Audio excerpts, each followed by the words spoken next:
Amashyi menshi kuri iyo Mana yacu. Amashyi menshi kuri iyo Mana yacu. Makofi mengi kwa Mungu wetu. Amashyi ku bakozi b'Imana. Makofi mengi kwa watumishi. Amashyi menshi ku bakozi b'Imana. Makofi mengi kwa watumishi. Amashyi menshi ku bakozi b'Imana. Makofi mengi kwa watumishi wa Mungu. Twese tuvuye hasi tuanze twigorora. Sisi sote tusimame kwanza tujinyoshe. Simbabuke Satani simbabuke umugabo wanje Yesu impeta yanje nayikuyigorogota ubugeni bwanje buzabera Siyoni. Simbabuke Satani simbabuke umugabo wanje Yesu impeta yanje nayikuyigorogota ubugeni bwanje buzobera Siyoni.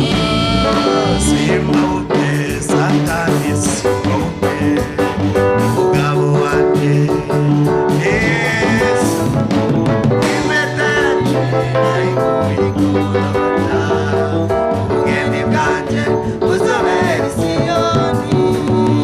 Simbabuke Satani simbabuke umugabo wanje ni Yesu impeta yanje nayikuyigorogota ubugeni bwanje buzobera Siyoni.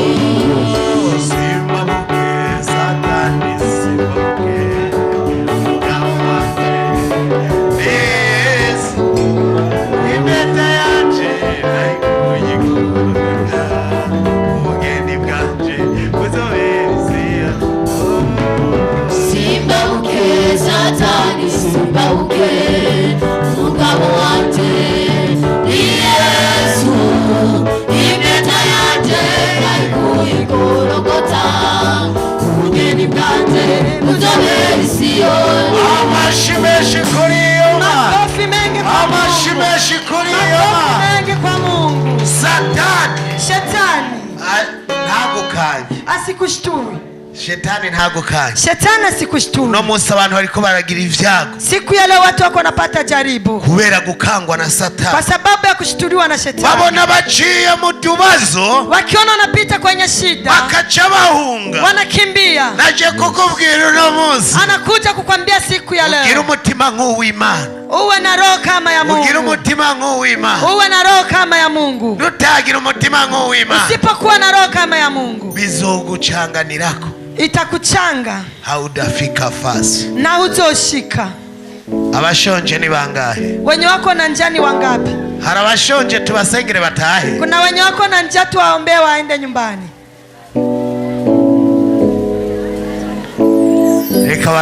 Reka hariya twumve hariya naho ko hameze neza. Acha huko na hapo tusikie kama Iminota pako 5 gusa. Dakika 5 Hanyuma tu. tuce tubandanya. Kisha tufika Tuce tunaendelea. tubandanya. Tufika tunaendelea. Tuce tubandanya. Tufika tunaendelea. Bwira mugenza watu no munsi ni vyiza. Ambia mwenzako siku ya leo ni Igihe furaha. cyose bizokwama ari vyiza. Siku zote vitabaki ni Kuko vizuri. ku musozi w'Imana Kwa maana mlima wa Mungu hari Imana kuko Mungu itabara. inayekomboa.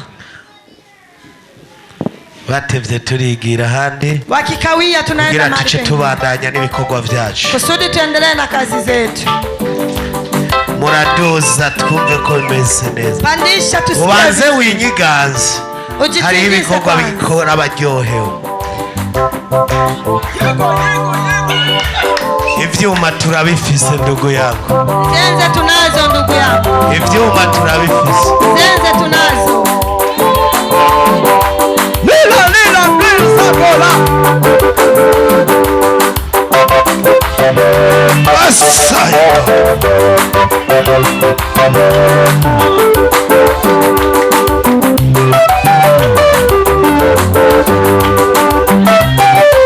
Oyoye mwenye ngazi yesa.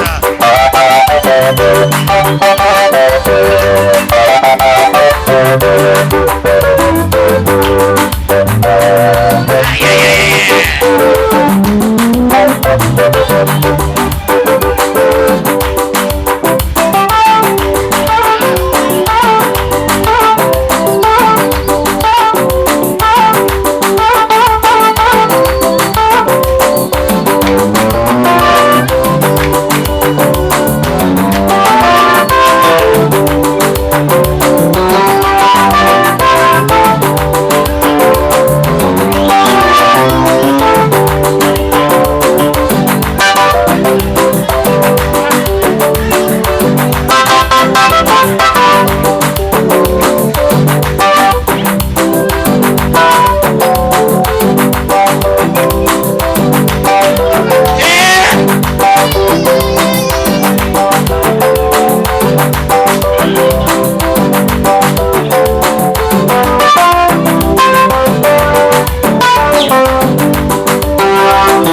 vigeregere.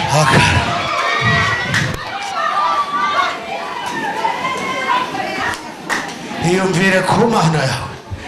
Wiyumvire ku Mana yawe. Jifikirie kwa Mungu. Hari Imana yaguhamagaye. Kuna Mungu amekuita. Hari Imana yavuganye nawe. Kuna Mungu amesema. Iravuga ngo nacuzoba. Akasema utakuwa. Iravuga ngo ndakubona. Akasema iravuga ngo humura.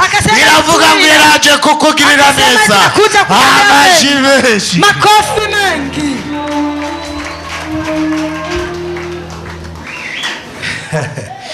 Imana yacu.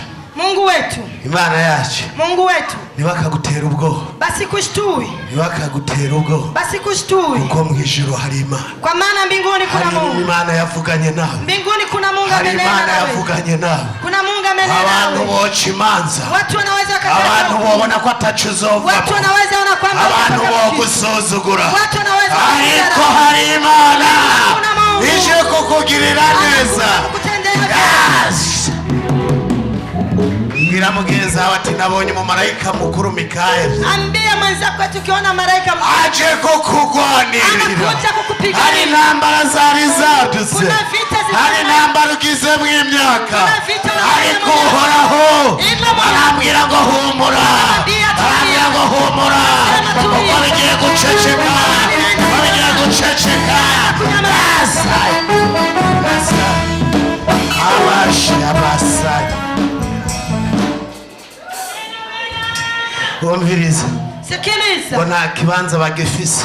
Eti hawana tafasi. Reka turabe ibyahishuriwe Yohana. Acha tutizame ufunuo wa Yohana 12. Sura yake ya 12. Igice c'indwi. Mstari wa 7. Hari ya Edimo. Diakoni. Tugusubiza no mu kibanza cawe. Tunakurudisha nafasi yako. Makofi mengi kwa Mungu. Kibanza cawe c'udiakoni. Udiakoni. Hari ya presida w'abadiakoni yamaze kubibona. Presida wa ushemansi alishamona. Kazi. Karibu. Murongo w'indwi. Mstari wa 7. Turasoma mu izina rya Yesu Kristo. Amen. Ibyahishuriwe Yohana 12 umurongo w'indwi. Aravuga ngo mwijuru havyuka intambara. Mikaeli n'abamarayika biwe baragwanya na ca gisato. Igisato kigwanana n'abamarayika bacu. Ntibatsinda. Kandi mwijuru ahabo ntihaba hakiboneka amashimeshi koma. Makofi mengi kwa Mungu. Amashimeshi kuri iyo ma. Makofi mengi kwa Mungu. Abantu bakugwanirije. Wenye wanadamu wamekupiganisha. Bamwe ngo bariko baravuga. Wamoja alikuwa akisema. Mikaeli amaze guhaguruka. Mikaeli aliposimama. Ngo ca gisato cariko kirakugwana. Kile kinyoka kikubwa n'abamarayika bacu. Ngo ntibasubira kugira ikibanza impande y'uruhande rwawe. Mungu akiwa upande wako. Byumva. Kama unasikia. Semeni amen kubwa. Mwijuru haduka intambara sha. Mbinguni pakakuwa vita. Intambara n'imbiri iba kuri wowe cyanye mu rugo rwawe. Vita iko kwako au ndani ya nyumba yako. Intambara zatanguye kera. Vita imeanza zamani. Ariko intambara itsinda ufise umutima rinda. Ile vita inashinda yule mwenye uko na roho ya ujasiri. Nimutagira umutima urinda. Kama una roho ya ujasiri. Urugamba urarugwamo. Vita utaianguka. Urugamba urarugwamo. Vita utaianguka. Ariko naje kugutangariza. Ila nakuja kutangariza. Ugira umutima urinda. Uwe na roho ya ujasiri. Ugira umutima ukomeye. Uwe na roho ya nguvu. Kuko impande yawe hari marayika akomeye. Kwa maana karibu yako hari marayika agiye kukugwanirira. Kuna marayika naenda. Ibibazo vyabaye. Shida zimepitia. Yacumiye umwanya uvyiyumvirirako. Kuzipa muda na kujifikiria. Ariko urabe ivy'imbere. Ila tizama imbere. Tizama mbele yako. Nireka guta umwanya wiyumvira ku by'umuntu. Acha kupoteza muda. Abantu barata umwanya bavuga umuntu. Watu wanapoteza muda kwa utetano. Abantu barata umwanya bavuga urusaku. Watu wanapoteza muda kwa utetano. Tumwanya. Acha kupoteza umwanya n'amafaranga. Muda ni pesa. Reka guta umwanya mu by'ubusabusa. Acha kutupa muda kwa mambo ya bure. Genda ugire umutima urinda. Nenda uwe na roho ya ujasiri. Nimba uta mutima urinda uragira. Kama una roho ya ujasiri. Ingo mu masengesho. Njoo ndani ya maombi. Mu masengesho ni vyanga. Ndani ya maombi kishindikana. Uzenda gutware ku kibuga ndagukoresha taichi. Uje akubebe kwenye kiwanja kwa kutumikisha umuntu arinda. Taichi nayo inamaanisha mtu anakuwa na roho ya ujasiri. Umutima ufise ubwoba. Roho ya woga. Umutima ufise ubwoba. Roho ina woga. Urati vyawo ukiruka. Unatupa mambo yako na nabonye abantu bati vyabo. Anaona watu wanatupa mambo. Kubera ubwoba. Kwa sababu ya uoga. Kubera ubwoba. Kwa sababu ya uoga. Nagiye gutembera ahantu hamwe. Ameenda kutembea fasi moja. Naho ndababwiye. Hata tuambia. Nururutse indege mbwira umugenza tunjane hariya hantu. Aliposhuka mvio akaambia rafiki yake nipeleke huko. Sanga Barundi baraba miliardaire. Akakuta Warundi walikuwa na pesa nyingi. Sanga bajya impunzi. Akakuta wanakula chakula cha wakimbizi. Bari bafise aho baba. Na walikuwa na nafasi zao za kuishi. Bakaba mu bikaratasi. Hivyo naishi ndani ya manyumba ya makaratasi. Kandi atangorane zariko ziraba. Na tena hakuna shida hiyo. Kubera umutima w'ubwoba. Sababu ya roho yao. Kubera batari bafise Yesu. Kwa sababu hakukuwa na Yesu. Ikibaye kibavuga ngo ndapfuye. Chenye kinafika chote wanasema ngo ndapfuye. Nakufa. Ngo ndapfuye. Nakufa. Iyo ndafise umuvyeyi afise umutima urinda. Kama una mzazi mwenye na roho ya ujasiri. Ntabwo utera imbere. Hausongi mbele. Abo bose ubona badafite amavuta.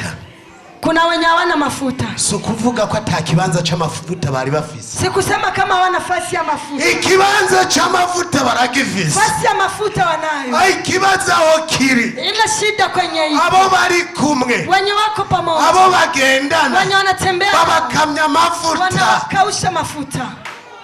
Ni wagendana n'umuhimbiri uzoba umuhimbiri kumurusha. Ukitembea na mjinga na utakuwa mjinga. Ni wagendana n'imbwa zitatu. Ukitembea na umbwa tatu. Uzoba uri imbwa ya kane. Na utakuwa umbwa wa nne. Ni wagendana n'umuntu abesha. Ukitembea na mtu mwenye kusema nawe azobiguteramwo. Na wewe atakuongoza kwa hiyo njia. Avuge ngo nukuri ngo mubaze n'ubu twari kumwe. Aseme kweli muulize na utu kwa pamoja. Urabe kuvuga ngo yasivyo. Utizame kusema eti sio hivyo. Zonga ngo kweli nivyo. Utasema kweli ni. Ariko ni wagendana. Ila ukitembea n'utunga amadolari. Na mwenye anakuwa na pesa. Azotuma gutuma nawe uyashire mu mufuko. Atakupatia na wewe kutumana. Ati genda uvunjishirize. Eti nenda uniletee change. Nawe bacu babona uri kusokorora amadolari. Na wewe kuona kuna. Kubera iki? Kwa sababu wagendanye n'utunga amadolari.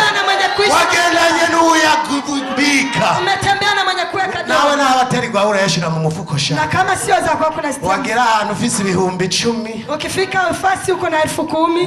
Na ya madolari akurungikanye. Na ile dola amekutuma. Ugomba kugura amazi ya sokorora yose. Kama unataka kuuza maji natoa zote. Kaciye saugira nabo babone kufisa amadolari. Unazionyesha kusema na wao waseme kama uko na dola. Ikintu gitera ikibazo no munsi. Chenye kinaleta shida kwa siku ya. Tuguma twumva ko turaba inyuma. Tunabaki tunajisikia kwamba tuko watu wa nyuma. Kubera abo twagendanye. Kwa sababu ya wale tumetembea nao. Wagendanye n'umupastori. Ukitembea na pastor. Agicacu. Mwenye kukula sehemu ya 10. Na urakijya. Na wewe pia unakula sehemu. Kwameze ni kumera. Jinsi alivyo na wenda jinsi unakuwa. Yambaye ibirato byatabutse. Anavaa viatu vya kutoboka. Wewe uzokwambara ibyacitse. Wewe utavaa yenye kukatika. Kubera iki? Kwa sababu gani? Ugendana n'umuhimbiri ukaba umuhimbiri kumurusha. Unatembea na mjinga unakuwa mjinga hadi ajuu. Raba bo mwakurikiye. Tizama wale mliowafuata. Mwakurikiye abameze gute? Mmefuata watu gani? Hari abantu batuyobora. Kuna wenye wanatuongoza. Nimba Apotre Mose wa kabiri mfise umutima wo kurinda. Kama Apotre Mose wa pili anakuwa na roho ya kuweka.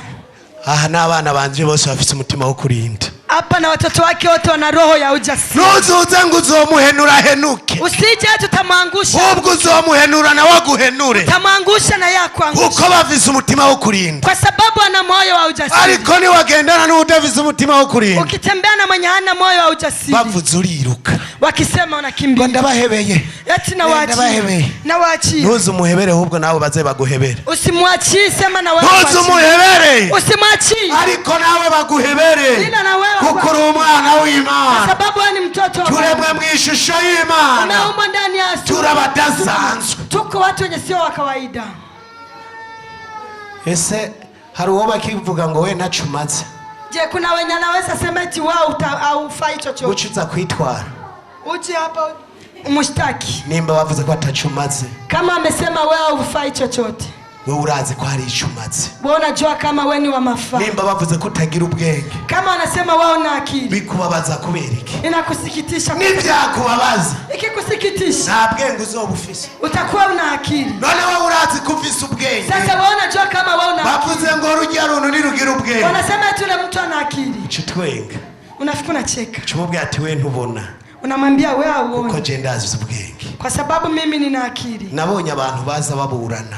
Ameona watu wanakuja wanakogotana. Ngo bavuze ngo ndimbwa. Ngo amesema eti niko umbwa. Ugo rubanza hari umunayoti yorushingisha. Kuna mtu anayota na wewe. Wewe bavuze ngo urimbwa. Wewe akisema uko uchiuza guhiga abagabo. Unakuja kutafuta watu. Wewe uriyizi kutarimbwa. Wewe unajijua kwamba imbwa urazi ngenisa. Umbwa unajua jinsi nafanya. Mugabo uciye ugenda kurondera ngo bavuze ngo ndimbwa. Ila unaenda kutafuta watu ati wanasema mimi ni umbwa. Ndego urimbwa nyene. Unakuwa uko umbwa. Kuko ntubona. Kwa sababu hauoni.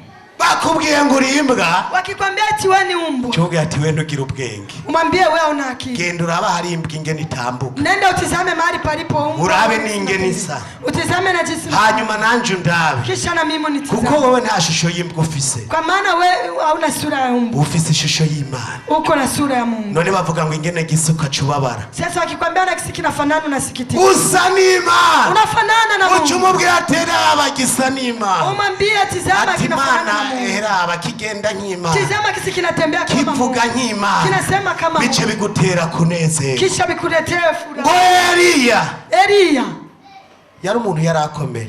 Alikuwa mtu wa ujasiri. Yari umuntu yisha abanyamareba. Alikuwa mtu ameua watu waganga wa kienyeji. Ariko mugaja mu mubiri. Ila akaingia ndani ya kimwili. Umukecuru aramukinagiza. Mama mzee akamkimbiza. Umukecuru aramubarira ngo. Mama mzee akamwambia. Wewe Eliya. Aho ibyo wakoze. Tizama yale umetenda. Ejo butaracha tuzoba turi kumwe. Kesho bila utakucha tutakuwa pamoja. Ngo Eliya yisabira gupfa. Eliya akajiombea kufa. Aba mama Imana ibahezage. Wa mama Mungu awabariki. Korale y'aba mama Imana ibahezage. Kundi ya wa mama Mungu awabariki. Iyo korale nayo niyo yatanguje eglise ngaha. Iyo kundi nayo ndio imeanzisha kanisa hapa. Imana ihezage. Mungu awabariki. Abuzukuru ba Aburahamu. Wajukuu wa Abrahamu. Imana ibahezage. Mungu awabariki. Ngo murasangira. Eti mnachangia. Hageze kuririmba mukaririmba. Ngifika muda wa kuimba mnaimba. Kugenda muragenda. Kutembea mnatembea wote. Nta muntu azokugirira nabi mutazinanye. Hakuna mtu atakutendea ubaya bila mfamia. Umuntu wese azokugirira nabi. Mtu yeyote atakutendea vibaya. Nuwo mugendana. Ni yule mnatembea naye. Nuwo musangi. Ni yule mnachangia. Senga Imana ikwereka abagenzi bawe. Omba Mungu akuoneshe marafiki. Senga Imana ikwereka abagenzi. Omba Mungu akuoneshe marafiki zako. Korale muco nayo. Kundi Nuru. Yavuze ngo iyi. Na ilisema. Ni mwari ngaha. Hamko kwa hapa. Ngo vyagenze gute? Eti mendekati. Ngo barakoreshwa. Walikuwa bakaruha. Wakachoka. Ngo bakidodombera Mose. Wanamlaumu Mose. Mose wa mbere. Musa wa kwanza. Ngo baramwidodombera. Walikuwa kimlaumu. Ngo ngamwishengero hari umwe canke babiri. Na hapa kanisani pako mmoja au wawili. Ngo yidodombera Mose wa kabiri. Anamlaumu Musa wa pili. Imana ibahezagira abuzukuru ba Aburahamu. Mungu awabariki wajukuu wa Ibrahimu. Nako n'umugwi. N'umugwi w'abagabo naho wavuze ngo iyi. Wababa ngo cyane imbabura Yesu arazanye ubufu. Eti konga mbabura Yesu analeta ubufu. Ngo Yesu arazanye ubufu. Yesu analeta unga. Reka kwidodomba. Acha kujidoma. Reka kurira. Acha kurira. Menya ko Yesu azanye ifu. Jua kwamba Yesu analeta unga.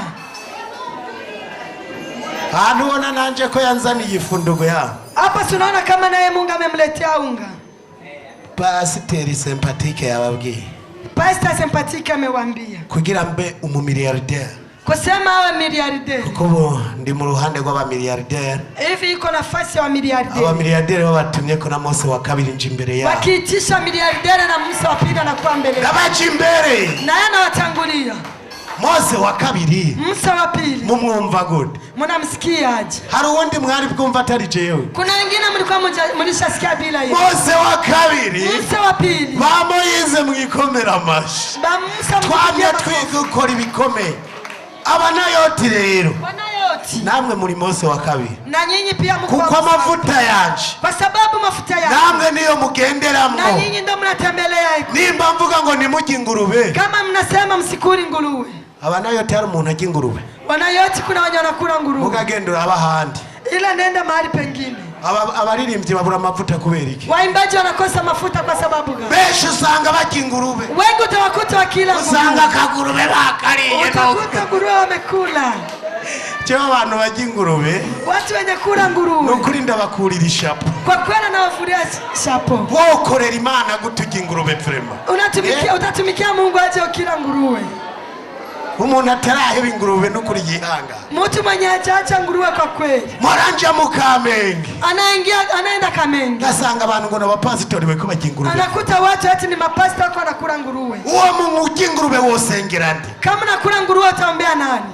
Uwo mu ujya ingurube wocanga ukaririmba abantu bagaheza. Huyo mdomo anakula nguruwe utaimba watu wabarikiwe. Abanayoti mwikomera amashi. Wanayoti jipigeni makofi. Mwikomera amashi. Wanayoti jipigeni makofi. Mu mwanya kwa muda tugiye kurangiza. Tunaenda kumaliza. Ahantu muri iyi ndwi.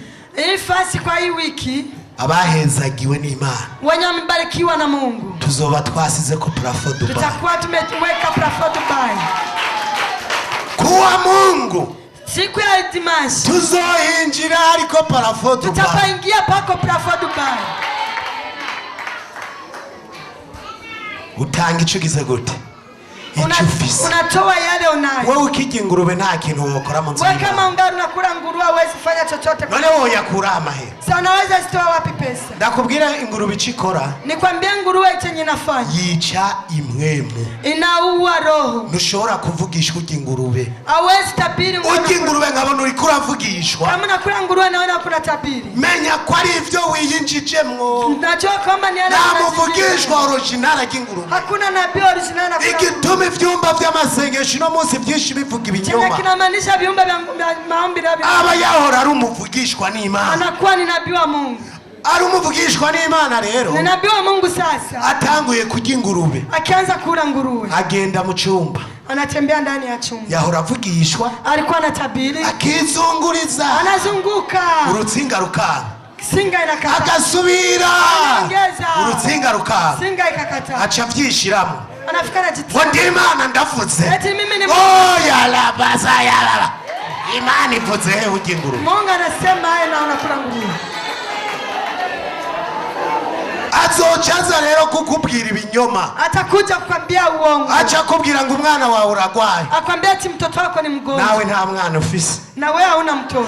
Akubwire ngo umugabo wawe ngo bucaguta. Akwambia ati mume wako atakutupa. Nawe nurubaka. Na wewe utakuwa na mume. Kubera iki? Kwa sababu gani? Hari kiri muri we. Kuna chenye kiko ndani mwako. Chajimiji mpemu yiwe. Kimezima ile roho yake. Sukuvuga kwa aba bose atarabaririmbye. Sio kusema kwamba wote sio. Sukuvuga kwa aba bose atarabavuga butu. Sio kusema kwamba wote sio wao. Ariko hari ivyo bagendeyemo. Ila kuna yale wametembelea. Yavyakimije ingabire zabo. Imezimisha ile karama yao. Siko none. Si ni hivyo sasa. Kera narinze kuvuga uko. Zamani alikuwa anajua kusema. Hariho benshi banzi. Kuna wengi wanamjua. Hariho benshi twagendanye ngara. Na wengi wametembea hapa. Na Thierry Imana muhezagire cyane. Na Thierry Mungu ambariki sana. Ijya kota asigaye yambara ndugu ya. Ile kostima na baka na vaa ndugu yangu. Ujya iyi misozi yose arayizi. Ule hii milima yote naijua. Ndiye ukiri mu ishamba wahora wambara ikoti ngiyi. Ungali podini ulikuwa unavaa kostima kama hii. Na koti yahora. Hakuna kostima ilikuwa na. Ariko mu nzu y'Imana. Ila ndani ya nyumba ya Mungu. Imana muhezagire. Mungu ambariki. Hajya Satani yarahombye. Shetani amepoteza. Yahombye umugenera akomeye. Amepoteza mtu wa nguvu sana. Nanje ngamubona ngahagara frere yabivuze. Na yeye mnamwona hapa mkubwa wake amesema. Kandi yarankijije igihe kimwe navyaze. Tena mmsaidia siku moja na yeye ajue. Nari mfise umutego. Alikuwa na mtego. Na twateza ahantu n'abandi. Walikuwa ametia fasi moja na wengine. Ngenda aho yakorera muri ville. Akaenda ndani ya vile. Atangura kumpa mamusteri. Akaanza mpa pombe. Guhera saa 6.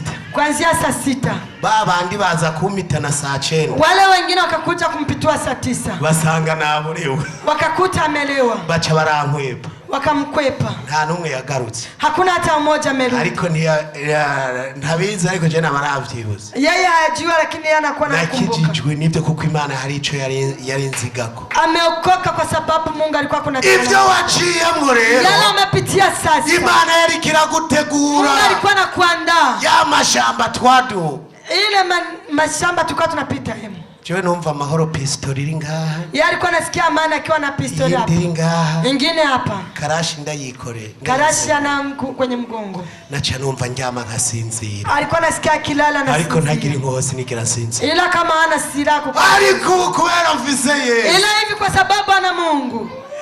Ndaryama sha. Analala na sinzira. Numva merewe neza. Anajisikia vizuri. Numva merewe neza. Anajisikia vizuri. Imana yari kirantegura. Kwa sababu Mungu alikuwa anamwandaa. Nawe birashika ibyo waciyemo Imana ikabiya yari kiragutegura. Na wewe inamaanisha kwa yale yote umepitia Mungu alikuwa anakuandaa. Nimba mubona afise umutima wo kurinda. Kama mnamwona ana moyo wa ujasiri. Ivyo naciyemo vyampaye umutima wo kurinda. Yenye amepitia yeye imempa moyo wa ujasiri. Ntushobora kurongora ishengero udafise umutima wo kurinda. Hawezi kuongoza kanisa bila una moyo wa ujasiri. Urongora udafise umutima wo kurinda. Hakuna chumba cha maombi na wewe ukaongoza. Ana societe urongora udafise umutima wo kurinda. Hakuna societe unaweza kaongoza bila una roho ya ujasiri. Nani shiramwe urongora. Hakuna hata shiramo unaweza ukaongoza. Urongoye abantu wemera ibibazo. Ukiongoza wanadamu na kubali shida. Turi kumwe. None nawe urafise umutima wo kurinda. Sasa na wewe una moyo wa ujasiri. Cyankura cyakoreshe. Au ngano natumikisha tu. Wumvise zitonto mwica wiruka. Ukisikia zina nguruma unakimbia. Abadafise umutima wo kurinda ngiye kubasengera. Wenye hawana moyo wa ujasiri anaenda kuwaombea. Ngiye kubasengera. Anaenda kuwaombea. Urashobora kubura itunga kubera ata mutima wo kurinda ufise. Unaweza kosa mambo ya kuishi na ya kuwa nayo kwa sababu ana roho ya ujasiri. Indege ya mbere nuri. Amvia ya kwanza amepanda. Yagenda Dubai. Ilikuwa inaenda Dubai. Ngiye mu nama. Alipoenda kwenye renyo. Kubera Societe Macadamia. Kwa sababu ya Societe Macadamia. Ico gihe nari nzi ndimi zingahe? Iyo sika alikuwa anajua lugha ngapi? Nari mfise zingahe? Alikuwa na ngapi? Ariko ngira umutima wo kurinda sha. Ila kawa na moyo wa ujasiri. Kurira indege igenda Dubai. Kupanda mvia inaenda Dubai. Ukabona ngo ni mwururuke. Unaona tishukeni. Ahantu hari indege igihumbi. Mahali kwenye pako mvio maelfu na maelfu. Winjiye ahantu tabona. Unaingia fasi kwenye uoni. Abantu baguma barenga. Watu wanabaki wakipita pita. Uraba ku itike y'indege. Unatizama kwenye tiketi yako. Uraba ko gwa rudome ruriko hari. Unatizama kwa ile ndome iko pale. Abariko baracanga nta ruri muzi. Wanyako wanapita mahali hapa ujui lugha yao. Ukuri indege ya mbere ukurira n'iyindi ukashika. Unapanda mvio ya kwanza, unapanda na nyingine, unafika mahali. Umutima wo kurinda. Kwa sababu ya moyo wa ujasiri. Abafise umutima wo kurinda Imana baheza. Wenye wana moyo wa ujasiri Mungu awabariki. Abataragira umutima wo kurinda nabo. Wenye hawajakuwa na moyo wa ujasiri. Tugiye kubasengera Imana. Tunaenda kuombea Mungu. Bya bindi byo gukoma induru. Ile ya kulalamika. Tugiye kubicecekesha. Tunaenda kunyamanzisha. Ulikura koma induru kubera nta mutima wo kurinda. Uko nalalamika kwa sababu ana moyo wa ujasiri. Yesu ntari muri wewe. Yesu haiko ndani mwako. Siko none. Si ni hivyo. Turaguhaye vyaguruke unya. Tunakusi usimame kwa haraka. Tusengera Imana. Tukuombee Mungu. Ariko ni waba mwese mufise umutima wo kurinda ni vyiza. Yeba kama nyinyi nyote mna moyo wa ujasiri ni sawa. Abafise umutima wo kurinda bashira ukuboko hejuru. Wenye wako na moyo wa ujasiri wapandishe mikono bila kujidanganyishia. Abadafise umutima wo kurinda nabo bashire. Wenye hawana moyo wa ujasiri nao pia wapandishe mkono.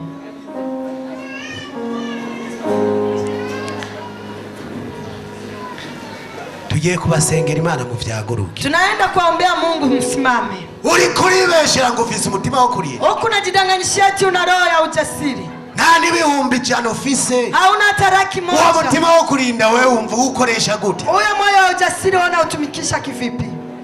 Nuja nari ya no muri vile ngo umukomisioneri. Awenje hata mvile kwa basi hata komisioneri. Uvuga ngo hariya ni kure. Unasema eti uko ni mbali. Ufise umutima wo kurinda. Eti una moyo wa ujasiri. Umuntu afise umutima wo kurinda. Mwenye ana moyo wa ujasiri. Mumaza arajabuka. Atagira na mahera atanu. Muri vile ati arinjira.